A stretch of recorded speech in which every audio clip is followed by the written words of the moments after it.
I think we're going to go to our next speaker, and that would be Mary Martin. Hello, Mary. Hi. Hi, Mary.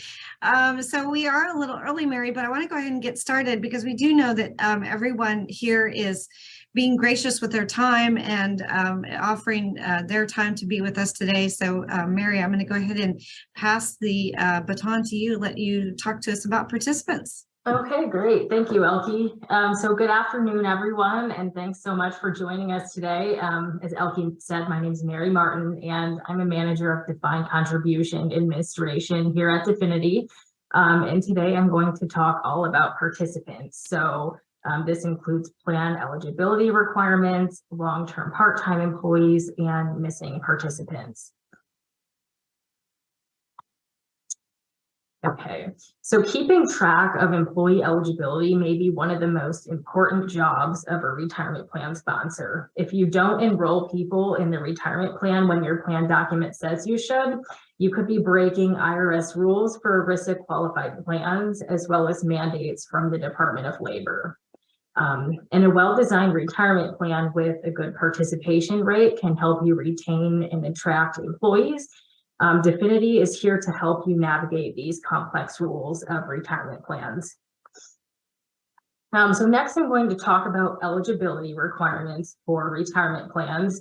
So your plan document must specify how and when an employee becomes a participant of the plan. So until the employee becomes a participant, they do not accrue benefits under the plan. In a defined contribution plan, that the employee will not share in any allocation of employer contributions or forfeitures until they become a participant. And then if the plan includes a 401k salary deferral arrangement, it also means that the employee cannot make any salary deferrals until they become a participant.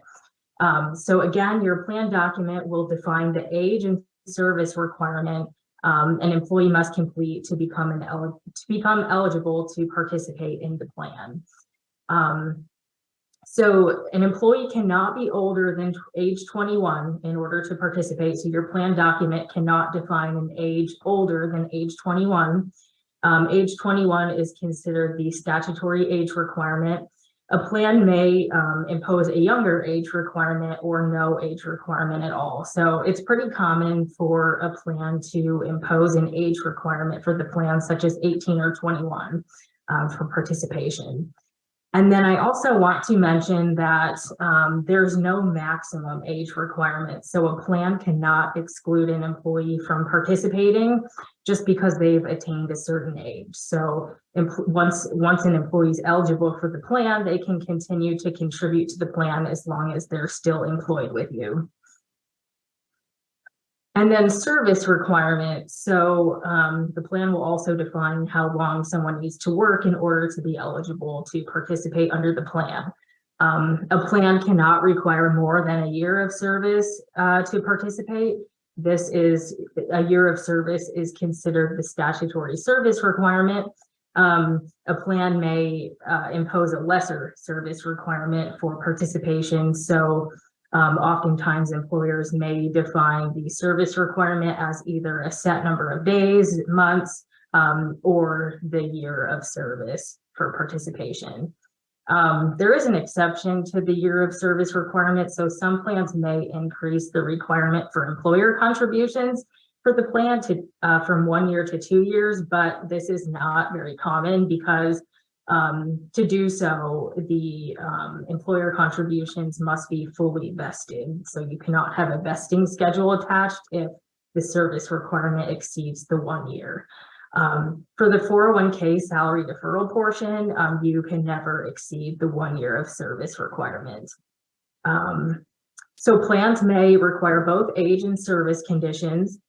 And then your plan document will also define when the employee's plan entry date into the plan is. So once an employee satisfies the age and service requirements, the plan document defines when they'll officially enter the plan.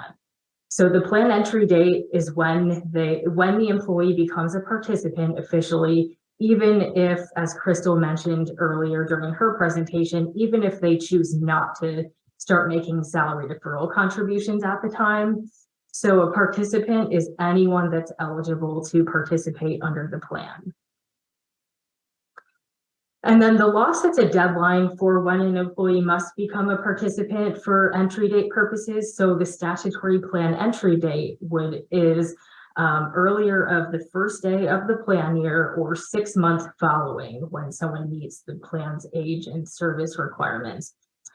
So oftentimes plans are designed with semi-annual entry dates to ensure that the participation is never postponed beyond the statutory entry date.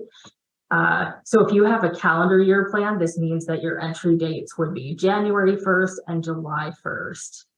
So it's always first day of plan year and first day of seventh month of the plan year. And again, it's pretty common for plans to have more frequent entry dates into the plan. So plans can be designed to have immediate entry dates, first day of payroll period entry dates, monthly or quarterly. Mary, let me pause you for just a second. On screen, I'm still seeing eligibility minimums for the IRS, and I suspect you're a little bit further along in the presentation. No, actually, sorry, I'm still talking about the same slide, but thank you for checking. Okay, just wanted to make sure. I had somebody ask on screen, so okay. Thank you so much. Keep going. It's good information. Thank you. Thanks. Okay, and then lastly, I want to mention for eligibility that it's important to consider rehires. So if you are having people that you're rehiring back into your workforce, there's special rules to consider. And so generally, if an employee was previously eligible under your plan, they'll become eligible again immediately upon their rehire date. And then, so if someone was rehired and not previously eligible under the plan, then their prior service with your company may be considered for their service requirements. So your plan document will define the rules as far as rehires go. And if you ever have any questions about how to treat the rehire, definitely consult with your retirement plan consultant here at Definiti to ensure that the rehires are handled appropriately under your document. Okay, so next I wanted to touch on eligible employees and excluded groups. So an eligible employee under the plan is anyone who receives a W-2 from your company. 1099 independent contractors are not eligible to participate under the plan because they're technically not considered employees. And then your plan document will also define if there's certain groups of employees that are excluded from participation under the plan. So oftentimes this would be collectively bargained employees, leased employees, non-resident aliens. And to ensure that the plan meets coverage requirements, we have to complete coverage testing for the plan each year. Okay, and then methods for crediting service. So there are two options for crediting employee service to determine plan eligibility. So number one is the elapsed time method. So this measures the amount of service an employee has completed by tracking the period of employment that's elapsed since their date of hire. And then there's the hours worked method. So this method measures the amount of service an employee has completed by calculating the number of hours counted during a period of time. So plans that use the hours of service method will commonly define a year of service as completing 1,000 hours of service during an eligibility computation period. So the 1,000 hours of service during the year is the most stringent requirement possible. A plan cannot require more than 1,000 hours of service during the year for participation. So historically, if a plan sponsor did not want to allow employees that generally work under 1,000 hours of service to have the ability to participate in the plan, of course, they would choose the hours of service method. However, the SECURE Act, which is defined as setting every community up for the Retirement Enhancement Act of 2019, is changing the eligibility rules for plans for long-term part-time employees. Okay, so long-term part-time employees requires employers offering a 401k plan to offer long-term part-time employees the ability to make salary deferral contributions under the plan. So this rule is effective for plan years beginning after December 31st, 2020. And a long-term part-time employee is defined as an employee who's credited with at least 500 hours of service during 3 consecutive 12-month periods. Service credited before January 1st, 2021 does not need to be counted for this rule change. So this means that for calendar year plans, the first long-term part-time employee will not need to join the plan before January 1st, 2024. I do want to mention, though, that if the Secure Act 2.0 ends up being passed later this year, it may lower the number of years required for long-term part-time employees from 3 to 2. So that is something that we're definitely keeping an eye on. And the long-term part-time employee rule does not require an employer to adopt a 401k plan, but it does require, so if an employer has a plan in place, they must comply with these requirements. It does not apply to 403b plans because 403b plans are already subject to the universal availability rule. And again, long-term part-time employees must be allowed to make deferrals under the plan, but they are not automatically eligible for employer contributions, such as matching contributions, profit-sharing contributions, and safe harbor contributions. These long-term part-time employees are exempt from those coverage, top-heavy, and non-discrimination rules, so they would not need to receive any top-heavy minimum contributions if your plan is subject to those. So something important to note is that if a long-term part-time employee becomes a full-time employee and completes a year of service in the future, they would be eligible to share in employer contributions as provided under terms of the plan. So this also includes any top-heavy minimum contributions, and then these employees would also no longer be disregarded for coverage and non-discrimination testing purposes.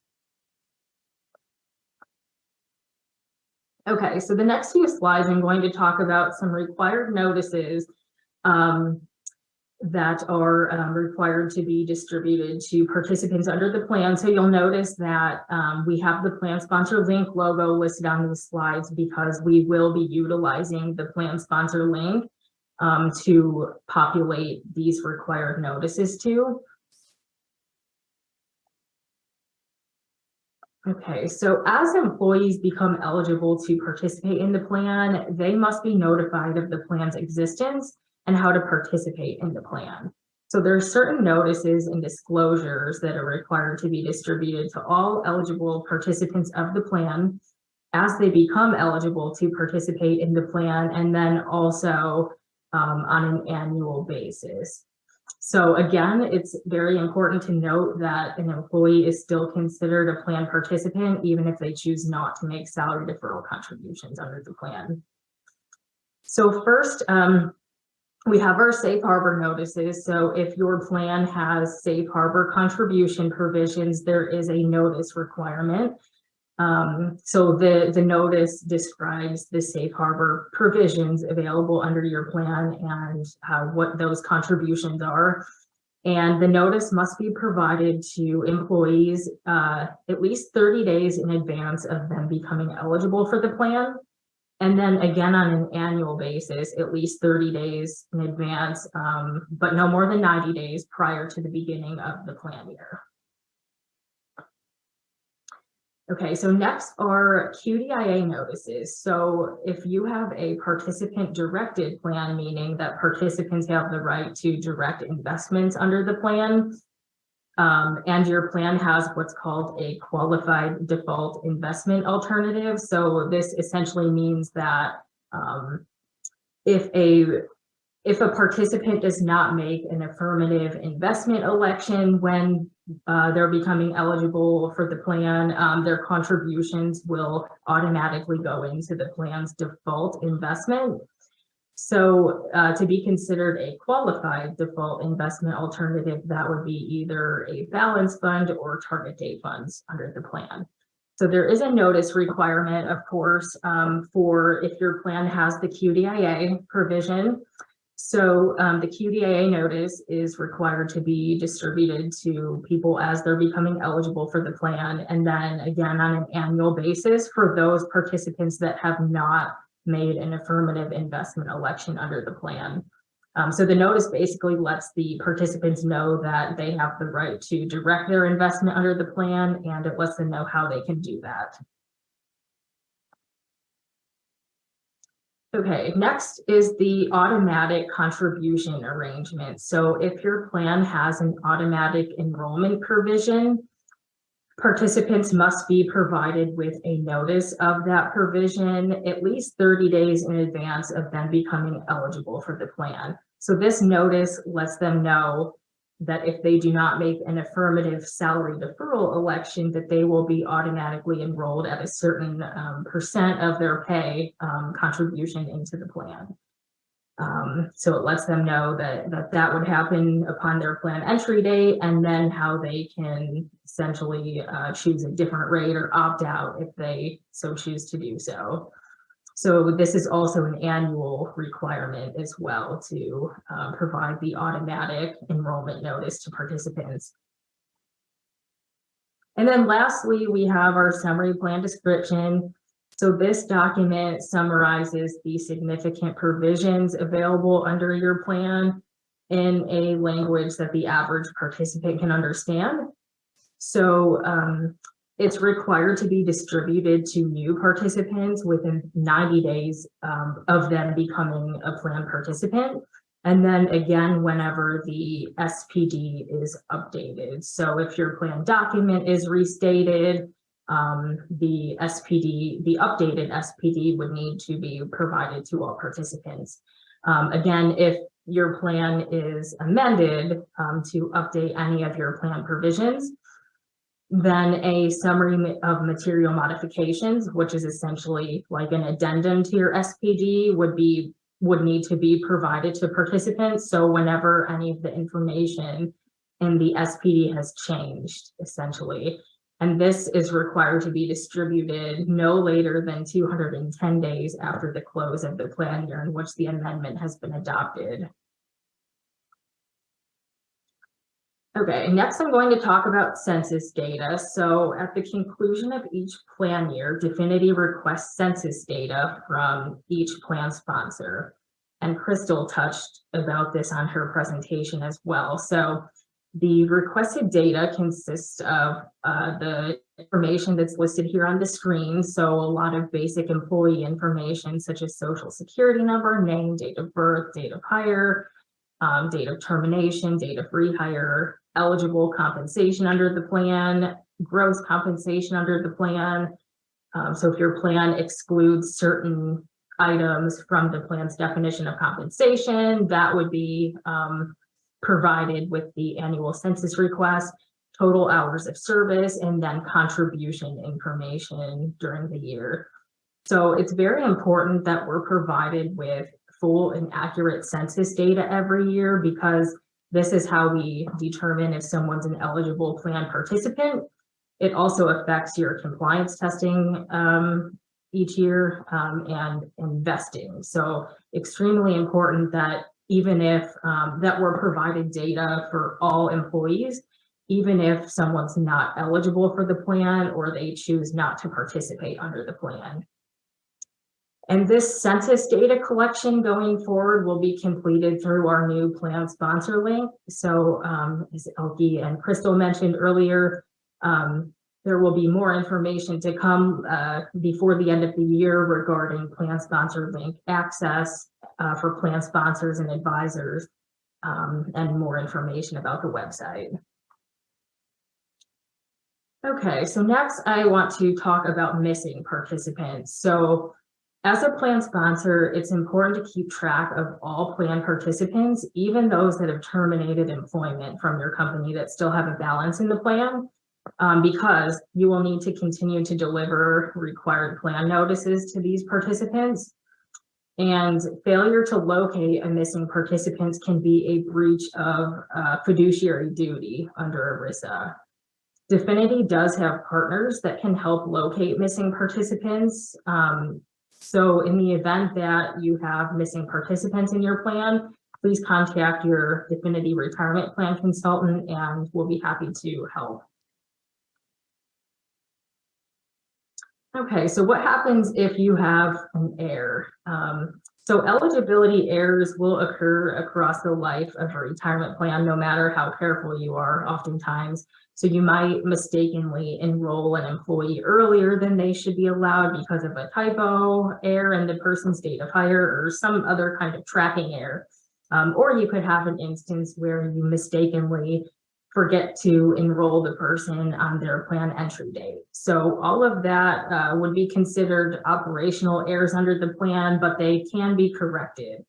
So it's very important that if this type of error is identified, that you work with your retirement plan consultant at Definiti to take the proper action to correct the error. So the correction method is dependent on different factors, such as how long did the error occur for and whether or not your plan has automatic enrollment.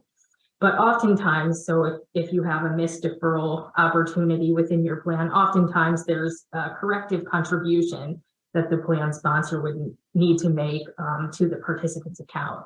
So that would include any mismatching contribution as well as any missed investment earnings on those contributions. But again, it all depends on the circumstances, such as how long the error occurred for and things like that. So if you discover errors such as this, definitely reach out to your retirement plan consultant so that we can help you determine the appropriate correction method for any of these errors.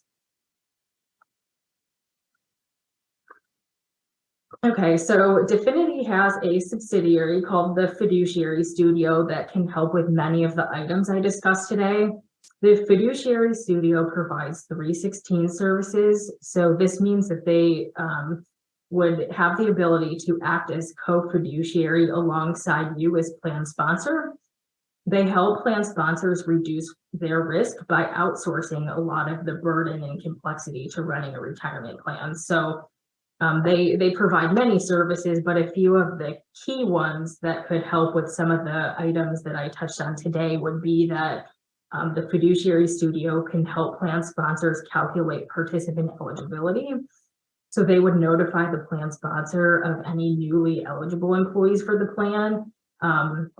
They can also notify newly eligible employees on your behalf of their plan eligibility and provide them with the plan enrollment materials.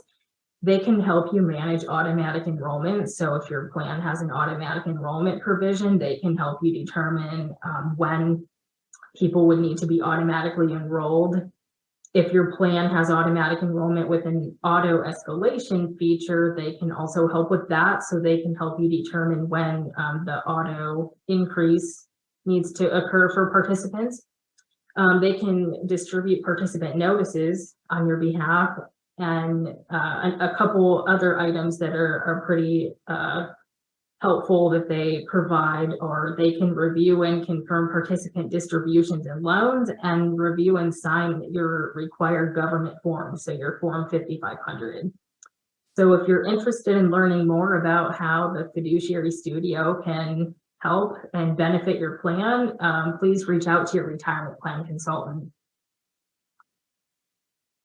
So with that, I'm going to turn it back over to Elke to discuss some additional resources that Definiti has available to help you learn more about participants. Yeah, great. Thank you, Mary, so much for your time today and talking about participants. They are the key to a plan, and that's why we wanted to make sure Mary was here today to talk about participants.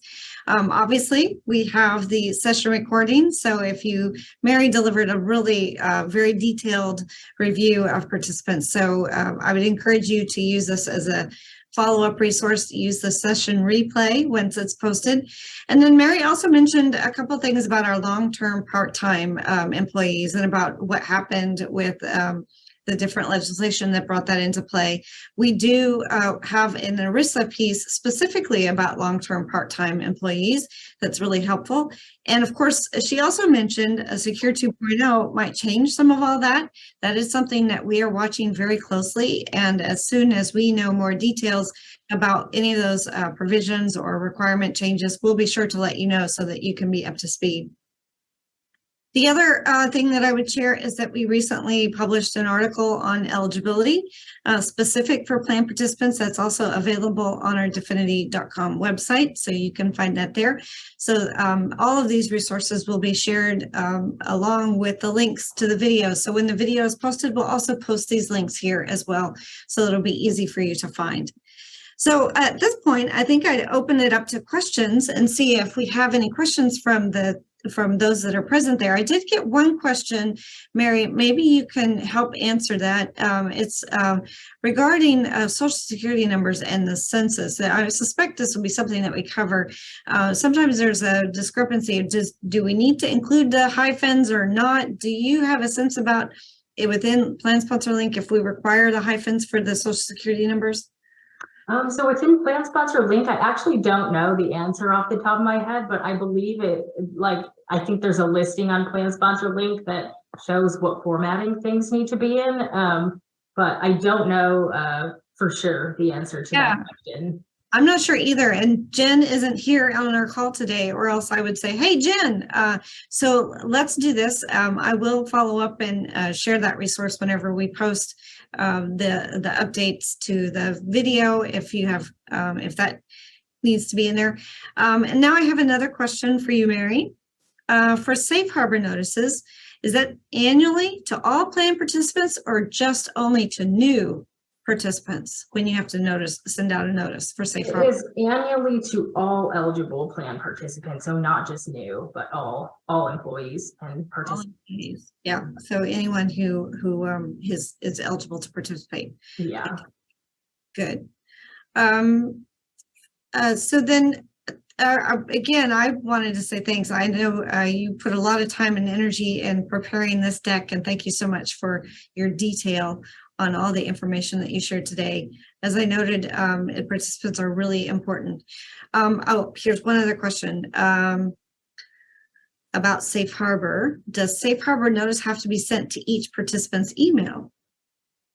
Ooh, I think that's kind of touching on electronic. Yeah. So those rules are a little bit tricky. It can be emailed to participants of the plan. So like if they have a work sponsored email address, it can certainly be emailed out to your employees. However, the rules for ensuring electronic delivery and receipt are a little bit more technical, but I think that if your employees have the ability to receive email via a employer-sponsored email address, that would satisfy the requirement.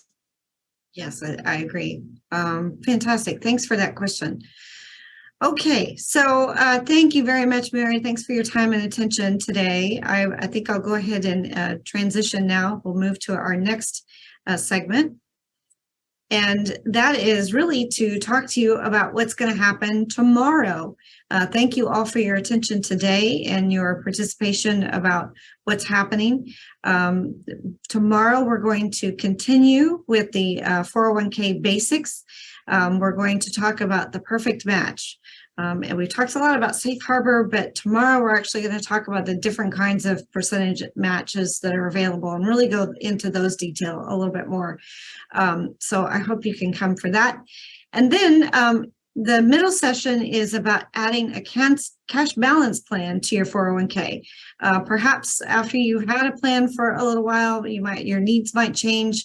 Maybe you've got some highly compensated employees who really need another opportunity to save even more, and a cash balance plan may be a good fit. So we'll talk about that.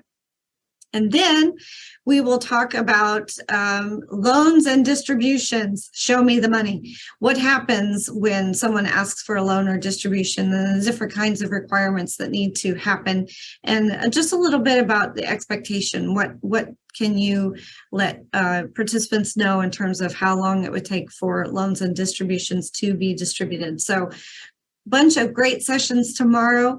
Really appreciate everyone who attended today, and we welcome you back tomorrow for the next session of the Definiti Retirement Academy. And at that point, I'll say thanks to everyone, and we'll see you tomorrow. Thanks, everybody.